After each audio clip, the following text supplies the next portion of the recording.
বিকাশের গতিপথ ঘুরিয়ে দিয়েছে। চট্টগ্রাম সিভিল সার্জন কার্যালয়ের আয়োজনে জুলাই আগস্ট গণ অভ্যুত্থানে শহীদ হলের স্মরণে দোয়া মাহফিল ও আলোচনা সভা অনুষ্ঠিত চট্টগ্রাম সিভিল সার্জন কার্যালয়ের কনফারেন্স হলত আগস্টের ৩ তারিখ এই সভা অনুষ্ঠিত হয়।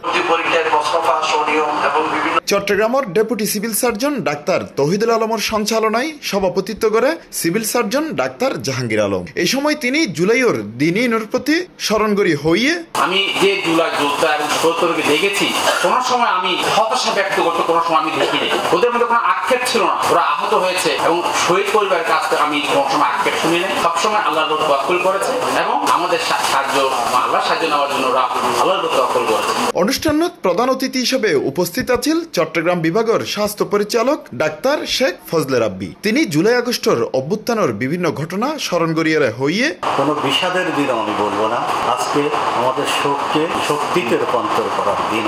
আজকে যে দ্বিতীয় বাংলাদেশের জন্ম হয়েছে, সেই দ্বিতীয় বাংলাদেশ যে ফ্যাসিবাদকে মুক্ত করার জন্য আজকে যে সম্মিলিতভাবে দেশে একটা অভ্যুত্থানের সৃষ্টি করা হয়েছে, তার বিজয় যেন এর ফল যেন অন্যরা কেউ ভোগ না করতে পারে। জুলাইয়ের বিমৎসভাবে আহত হলর চিকিৎসা দানের হতা হইতেই একসময় হাঁদিদে পার্ক বিও হাসপাতালের managing director doctor ATM Rezaul Karim. আসলে কথা শুনে আমার ঠান্ডা চলে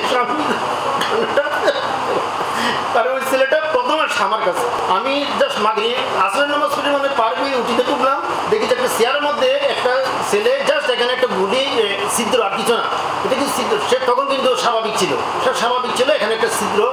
আমি জাস্ট দেখি যে তাকে নিয়ে আসলো, ওরা বলছে আমাদের ইউনিটের সেরা ছাত্র, আপনারা ওকে চিকিৎসা দেন। আমি দেখি যে ওর আমার কিছু প্রথম কিছু মনে হয়নি, পরে আমি দ্রুত চেক করলাম, দেখি যে না এটা কিন্তু অনেক কিছু।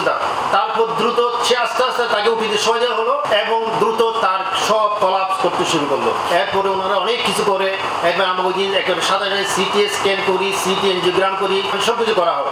পরে দেখা যায় যে আসলে ওর বিশাল সমস্যা হচ্ছে তার সার্ভাইকাল 4, 5, 6 তিনটা পার্টিকেল পুরো ড্যামেজ, ওর কোয়াড্রিপ্লেজিয়া হয়ে গেছে। তারপরে ওরা অনেক কিছু করার পরে লাইফ সাপোর্টে দিয়ে আইসিইউতে দিলাম। তারপর দিন চট্টগ্রাম বিশ্ববিদ্যালয়ে তৎকালীন ভিসি মহোদয় উনি আসছে, উনি বলে যে আমরা আমাদের ছাত্রকে ঢাকায় নিয়ে যাবো। তারপর ঢাকায় নিয়ে যায়, ঢাকায় ইয়ে করে ইন্তেকাল করে। অন্যান্য হলের মধ্যে উপস্থিত আছেন 250 শয্যা বিশিষ্ট চট্টগ্রাম জেনারেল হসপিটালের তত্ত্বাবধায়ক ডাক্তার একরাম হোসেন, ন্যাশনাল হাসপাতালের ম্যানেজিং ডিরেক্টর ইউসুফ সহ নিহত ও আহত হলের স্বজন ও বিভিন্ন চিকিৎসক উপস্থিত আছেন।